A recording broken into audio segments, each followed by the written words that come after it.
What is up, YouTube? It is Doc here, Docky Style Gaming, and I am back at it again with another GodFall video for you all today.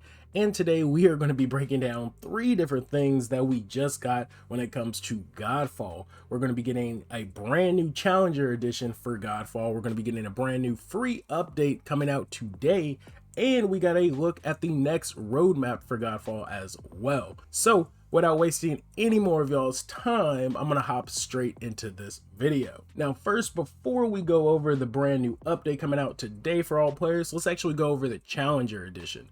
This will be a brand new free edition of GodFall that will be coming to PlayStation Plus from December 7th to January 3rd, and it'll be free on Epic Game Store from December 9th to December 16th. Now, some of you might be asking, what is GodFall Challenger Edition? Well, it is essentially the end game for GodFall. It'll let you boost your player level to max level, which is 50 currently in the game. It'll give you all the skill points and let you unlock all of the Valorplates in game, along with giving you a few of the new weapons that you can start out jumping into some of these in-game modes. Now, of course, the in-game modes that'll be in there are the brand new Lightbringer in-game mode that just came out in August, the new Dreamstones 2.0, and Ascended Towers of Trials 2.0 as well. There's also going to be brand new boss awards. There's going to be a brand new quest system that is introduced as well. And of course, there's going to be cross-gen play for PS4 and PS5 players with the matchmaking system in game. And what's also pretty cool about this edition of the game, outside of it being free,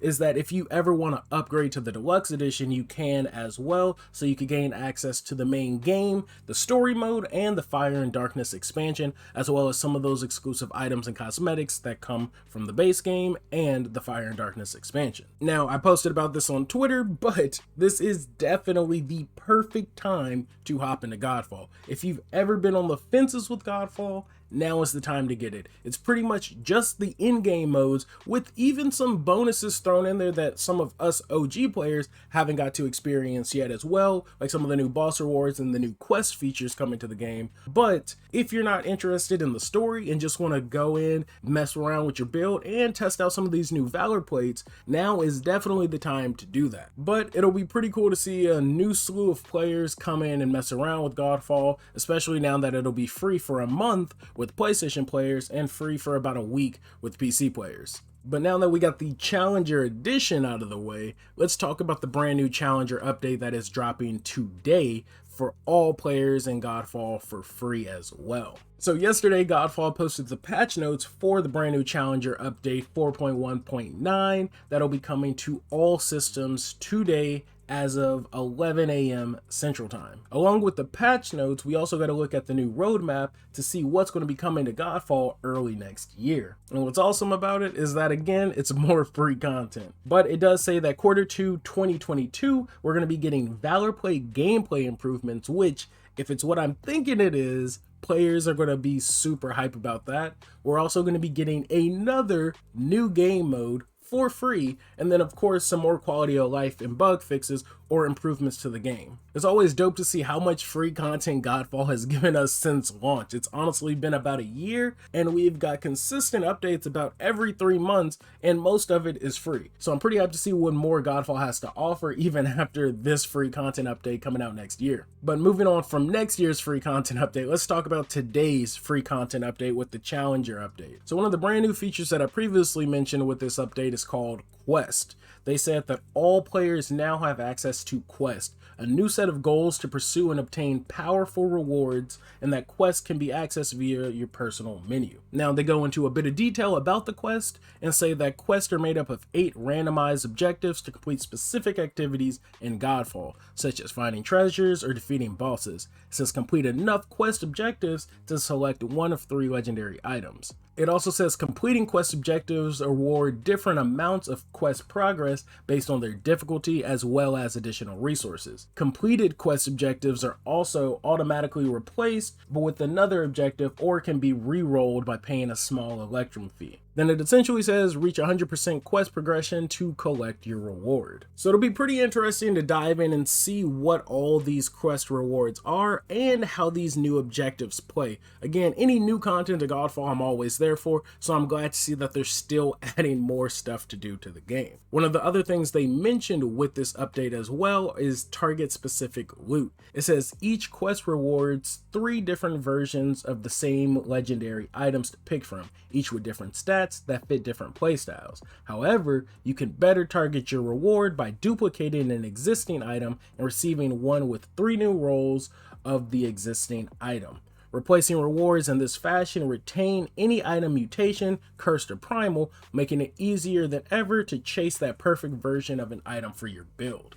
So this is something that I know is pretty important to a lot of players. We've kind of been asking for that for some of the bosses, to have more specific designated loot to bosses, but I like that they're kind of making a step closer in that direction. So now we can have at least some way of getting the loot that we want with the roles that we want, which of course will be super ideal for your builds in game. Now these next things are some quality of life enhancements, but personally I feel like they're additions to the game. So now they have enhanced story rewards, and it says new cosmetic rewards have been added for defeating each of the GodFalls campaign story bosses, providing an additional bonus for completing those missions for the first time. Which again is pretty dope, considering when you first played through the game, you didn't get anything like that. So that, in my opinion, is pretty nice that they're adding that to the game, along with replayable story missions. It says story missions have been updated so that players can experience them as many times as they like, whether it's to master specific encounters or receive new rewards. So again, the enhanced story rewards and replayable story missions sound like quality of life enhancements, but honestly, I feel like it's a whole new feature to the game, which I'm glad is there nonetheless.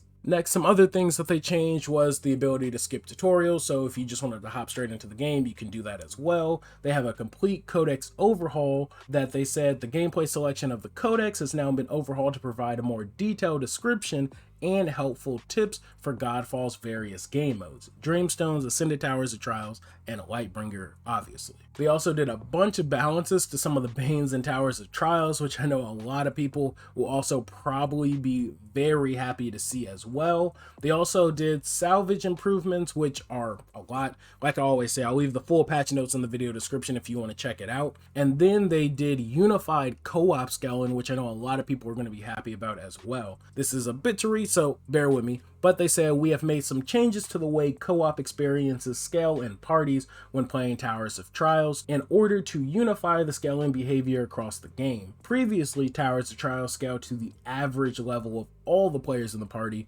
often leading to a poor experience for everyone involved if there was a wide level gap between the highest and lower player in the party. Towers of Trials now scales to the host level, with the other party members automatically increased or decreased in power depending on the level related to the host. This will ensure that Towers of Trials remains a challenging and fun experience at all party levels and matches how scaling is handled in the rest of the game. So hopefully that'll improve the experience a bit more for some players when it comes to Towers of Trials. Typically when playing co-op, it doesn't seem that crazy, but apparently it was something that they felt the need to update, so it looks like it's an improvement rather than a nerf, so I'm glad that's there nonetheless. And then, like always, when it comes to the updates, there are a bunch of notes as well. Pretty much general notes for all your platforms, your combat, weapon, attribute related patch notes, your game mode related patch notes, and then UI, HUD, inventory, and some other things like that when it comes to patch notes. But again, I will leave all of that in the video description. They actually did even more. Like I always say, whenever you're looking at the patch notes, they have swords by them, and those are user related questions that they have gone ahead and fixed. And there are quite a bit in these patch notes, so again, I'm sure a lot of players will be happy with that with this new update. So with all of that info, I think now is the perfect time to wrap it up. Now, typically with all of my update videos, I usually use my cam, and I think I talked about it a bit in my Discord, but with the most recent hurricane that had happened, pretty much a lot of everything got destroyed. So slowly, piece by piece, I've been kind of rebuilding the channel, hence why I've been absent, hence why there's been no streams, hence why everything's kind of just been AFK on all fronts of social media, both my Discord, my Twitter, and anything like that. Why I haven't even been commenting on YouTube. So bear with me on the channel for a while I slowly start to get things back to the way they used to be. Again, there was a lot of damage to the house, a lot of stuff was lost, and again, slowly, surely, I've been getting things together. If it wasn't for Black Friday, I probably still wouldn't be putting out a video today just so I can have some equipment so I could post some stuff. So thank you for everybody who's still been sticking with the channel. Again, I do plan on starting some stuff back up. It just might not be at the best quality that it used to be, especially when it comes to my streams. Again, I have no cam, I have no capture card, so a lot of stuff has happened and is going to be probably changing the format of the channel for a while until I could get things in semi better place and until I can have an actual house to place all my OG stuff in. So again, thank you all for watching. Sorry for, again, even this video being in a different format than it typically is, but thanks for everybody who stuck around with me for these few months that I've been gone and who's been commenting and still staying up to date in my Discord, commenting on my Twitter when I do post and things like that. Other than that though, again, I'm going to wrap up this video. It's probably longer than it needed to be, but hope to catch some of y'all today on the new GodFall update when it drops, and some of you brand new players when GodFall drops for free next week. So I will catch you all on the next one. Thanks for the love. Thanks for the subs. Peace.